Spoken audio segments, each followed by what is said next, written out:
En Gálatas capítulo 6 y versículo 1 leemos lo siguiente.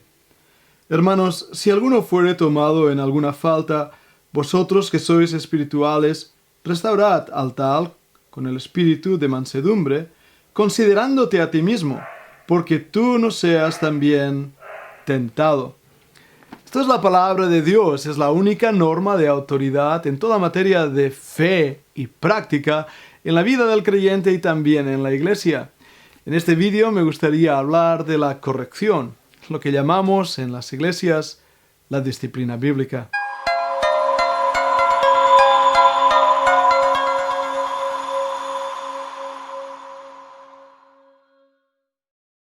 Hola, bienvenido a nuestro canal, soy el Dr. Pedro Piñol y quiero de verdad con mi corazón pedirte que escuches bien este vídeo y poder compartir algunas cosas. Ahora bien, antes de hacerlo, me gustaría asegurarme que conoces al Señor Jesús como Salvador personal. Jesús vino a este mundo para morir por nosotros que somos pecadores.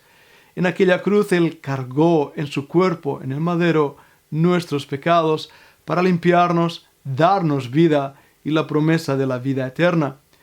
Espero que hayas aceptado a Cristo como Salvador personal, porque de esta manera podrás entender muchísimo mejor lo que quiero hablar en este vídeo. Cuando nos unimos a cualquier grupo, comunidad, asociación, tenemos que aceptar las normas que esta asociación o comunidad nos dan. Algunas pueden ser el club de petanca de nuestro pueblo o el equipo de fútbol de nuestro pueblo, cualquier grupo de deporte o cultural de fotografía. Yo formo parte de algunos de estos grupos. El grupo de oncología del pueblo aquí, la asociación fotográfica, soy miembro también de un club de deporte, etcétera, etcétera. Estas cosas me hacen ver que tenemos que aceptar y vivir según las normas establecidas por esos clubs. Y si no, te hacen fuera, porque no has aceptado las normas. Digo esto porque no debe extrañarnos que cuando formamos parte de una iglesia, de una congregación, es porque nos hemos identificado con lo que aquella congregación enseña, habla, muestra o las vivencias que en esa congregación acontecen. El cristianismo es algo comunitario. Desde un principio vemos en la oración sacerdotal del Señor Jesucristo que Él pidió al Padre que sus hijos fuéramos uno, como el Padre y Él. Ahora bien, las congregaciones están formadas por personas, y donde hay personas, hay problemas. ¿Lo has descubierto o todavía no lo has descubierto? Somos pecadores imperfectos, llenos de errores, que a veces uno hasta se sorprende. Siempre he dicho que nuestra iglesia en Castellbisbal no es un museo, no hay obras de arte, es un hospital. De hecho, me gustaría decir que nuestra iglesia es como aquellas ciudades de refugio en el Antiguo Testamento. Muchas personas se han refugiado en nuestra congregación, personas que han sido heridas, que han venido de situaciones problemáticas aún dentro de las iglesias. Hemos tenido misioneros cansados, agotados, que han estado con nosotros, se han recuperado y han vuelto más tarde. Hemos tenido como 3 pastores que formaron parte de nuestra congregación porque habían dejado sus congregaciones con problemas que no podían resolver. Hemos tenido ancianos de iglesia de asambleas que no querían saber nada de asambleas y querían unirse a una iglesia bautista. Hemos tenido muchas personas que habían salido de grupos sectarios, incluso evangélicos, huyendo, y que habían tenido realmente que ser ayudados incluso psicológicamente. Esa es la realidad. Las iglesias son hospitales. Pero hay algo que a veces no entendemos. Es cómo curar a los enfermos. Si la iglesia es un lugar de cura, de ayuda, un hospital, la actitud de aquellos que servimos dentro de la iglesia tiene que ser lo más positiva y servicial posible, incluso hacia pecadores. No es en cuanto a nosotros, sino es en cuanto al Señor. Muchas de las personas que vienen a nuestras iglesias es muy posible que hagan algo que esté mal, algo por lo cual tengan que ser confrontados, corregidos, instruidos y enseñados. Ahí viene la sabiduría y la prudencia que los líderes eclesiásticos debemos tener, y que muchas veces fracasamos en ello. Bien lo dijo un autor cristiano, se convierte la Iglesia en un purgatorio protestante, y en ese aspecto erramos grandemente. Los principios de corrección se encuentran en el Nuevo Testamento. Mateo capítulo 18 es el pasaje clave para entender lo que estamos diciendo. Ahí nos dice que si nuestro hermano pecare contra nosotros, vayamos a nuestro hermano, hablamos en secreto las cosas, comuniquémonos, miremos de pedir perdón o perdonar si es necesario. Si hacemos esto, crearemos un ambiente de confianza, de amor, de respeto. Podemos incluso llegar a un punto de estar de acuerdo, estar en desacuerdo, porque no podemos estar de acuerdo con todas las cosas. Al fin y al cabo, Dios no nos ha llamado a un uniforme, sino a una uniformidad, a una unión espiritual. Esa unión tiene muchos matices, muchos colores.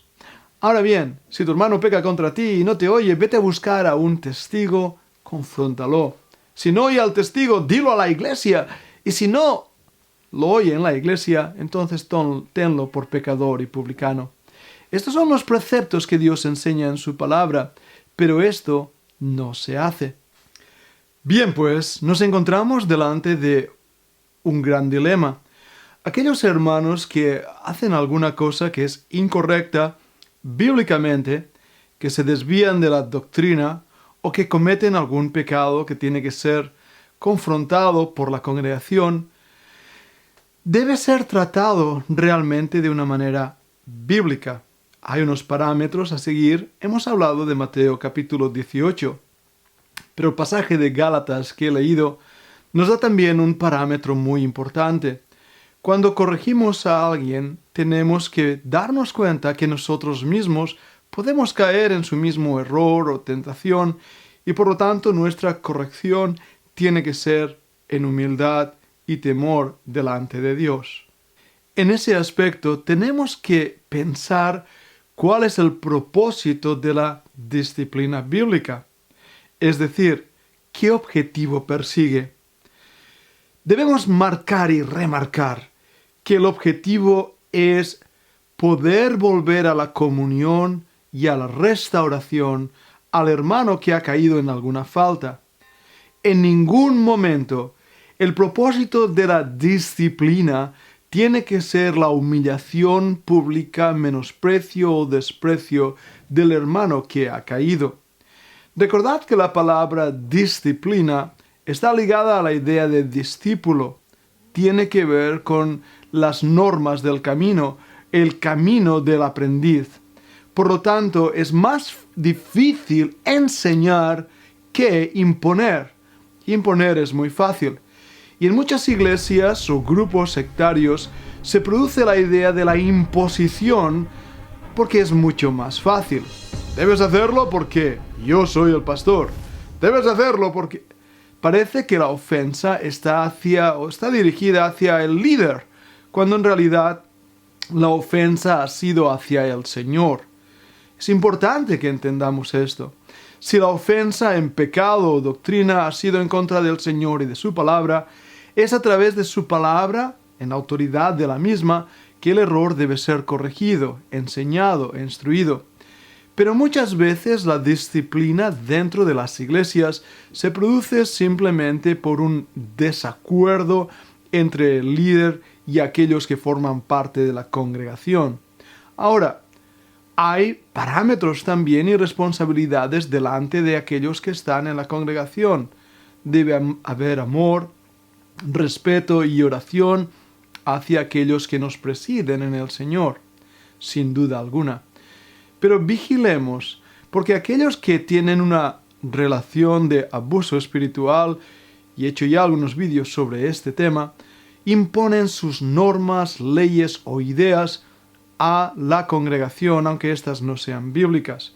Y en ese aspecto se convierte en un verdadero problema espiritual donde el líder utiliza su poder eclesiástico para humillar a aquellos que, en su opinión, han fallado. Es en este aspecto que se convierte en un purgatorio protestante, donde el reo no tiene derecho a defenderse, no tiene posibilidad de mostrar su inocencia, no tiene posibilidad alguna de mostrar bíblicamente su posición, simplemente es acallado o expulsado. En las congregaciones de los Amish aprendí una palabra que me llamó la atención.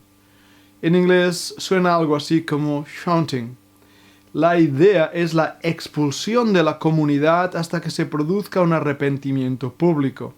Ninguna persona puede hablar, comunicar o tener relación alguna con esa persona que ha sido expulsado de la congregación. Los Amish no son los únicos que hacen esto. También lo he vivido dentro de la misma institución de donde yo me he graduado. Ahora, esto no es el tipo de disciplina bíblica o corrección del error que veo en el Señor Jesucristo. Al contrario, Dios nos enseñó a amar a nuestros propios enemigos, cuanto más a nuestro hermano que a lo mejor ha caído en el error. Es con mansedumbre, con paciencia, que debemos dedicarnos a él. Estudiando la Inquisición y los actos inquisitoriales, me hice una pregunta muchísimas veces. ¿Cómo personas que decían creer en Dios y decían servir a Dios llegaban a la brutalidad, a la crueldad que manifestaban en los calabozos de la Inquisición? Ellos tenían el derecho de humillar, matar incluso, al pobre hierro, al pobre hombre que había caído en el error, para de esta manera mostrar su disciplina o para esta manera volverlo a la verdad. ¡Qué error tan grande!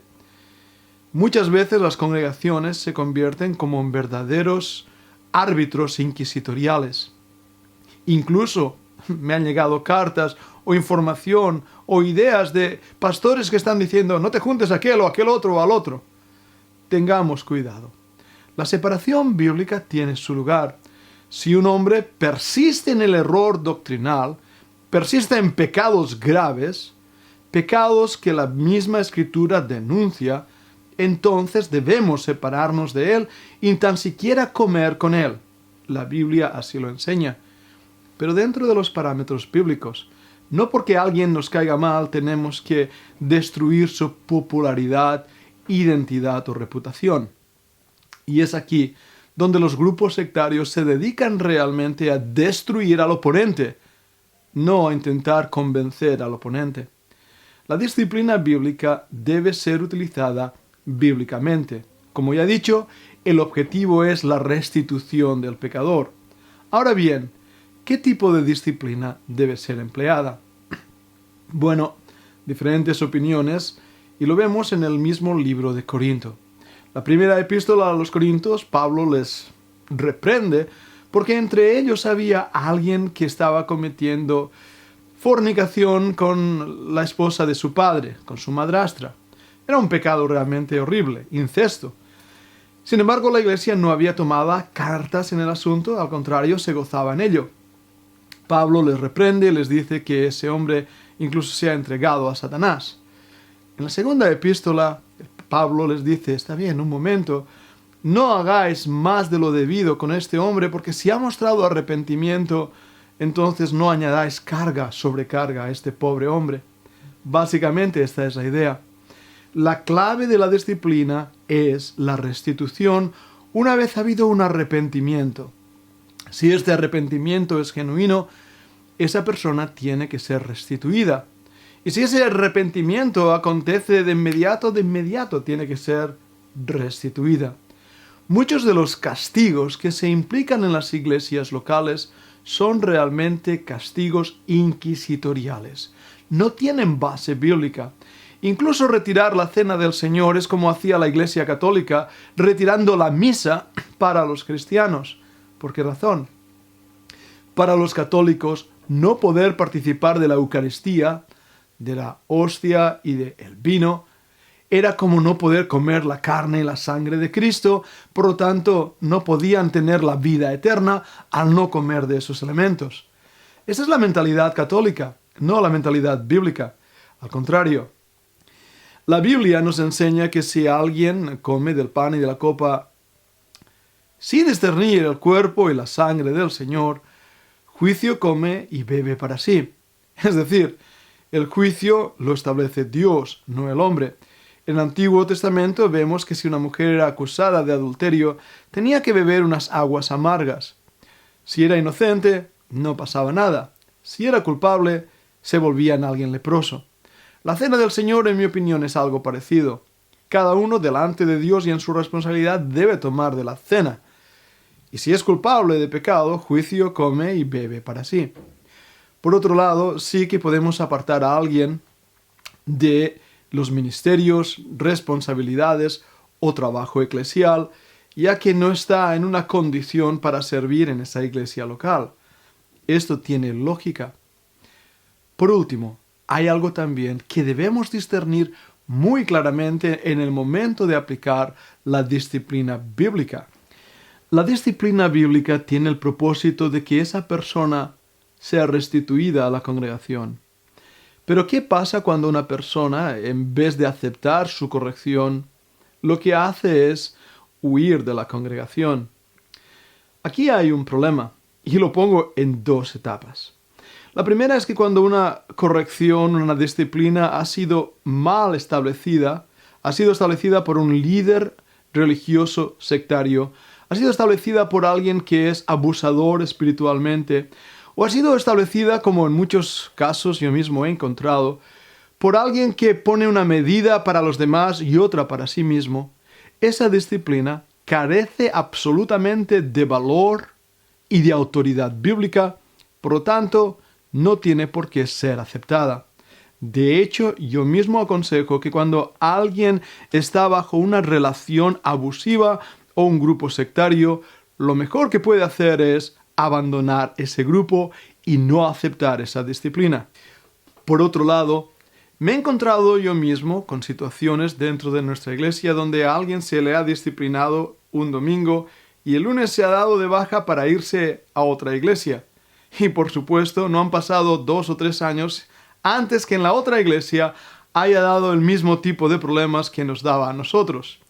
Porque hay personas que realmente está el problema en ellos mismos, su carácter, manera de ser, conflictos espirituales, conflictos emotivos o conflictos doctrinales, se repiten aquí y allá.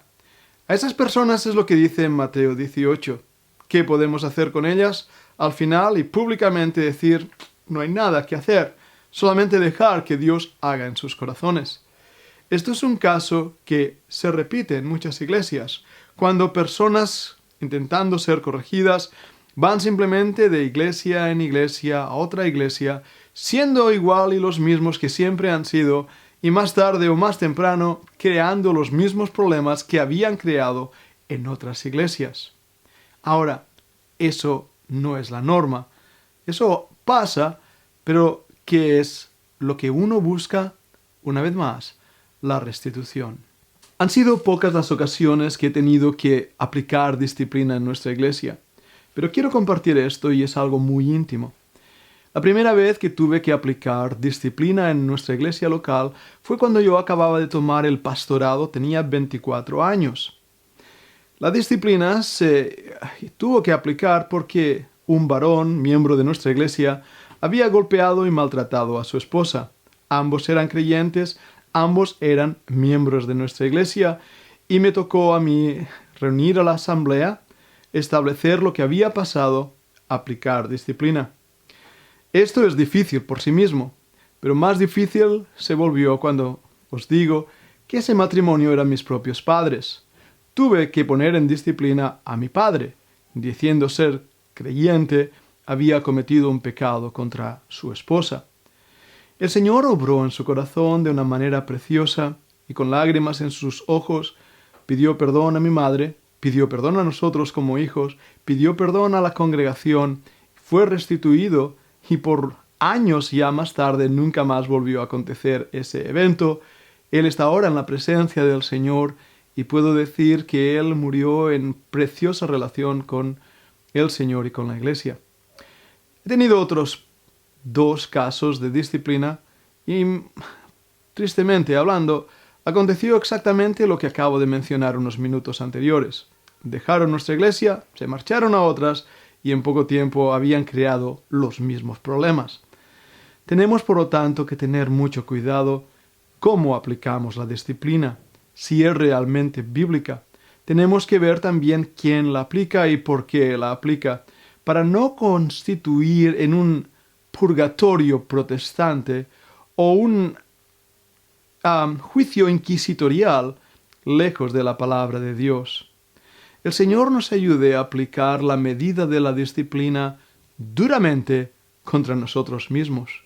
Cuando nosotros nos comparamos con la palabra de Dios y vemos dónde fallamos, es ahí donde Gálatas, el pasaje que he leído, muestra la realidad. Tenemos que pedir al Señor que nos mantenga firmes, con humildad y mansedumbre, ayudando al hermano débil a crecer en las cosas del Señor, amarle a pesar de sus pecados, sabiendo que el Señor le ama y que nosotros, como meros instrumentos, tenemos que mostrar amor y misericordia para convencer a aquellos que no están de acuerdo, o con nosotros, o con la doctrina, o con la vida cristiana. Pero esto se hace con humildad, mansedumbre y mucho amor. Si tu experiencia ha sido similar, por favor, cuéntamelo. Ahí detrás puedes poner en la caja de comentarios tu propia experiencia. Si has vivido en alguna iglesia abusiva espiritualmente, compártelo. Las iglesias evangélicas son preciosas, son lugares donde enfermos, espiritualmente hablando, personas heridas, se recuperan. Pero también es cierto que hay lugares donde hay abuso espiritual y tenemos que guardar la verdad en el amor de las Escrituras. Gracias por ver hasta aquí y, por favor, suscríbete a nuestro canal. Quiero ser de bendición para ti. Queremos que esta sea una puerta de crecimiento para tu vida espiritual. Y deseo en mi corazón que Dios te bendiga.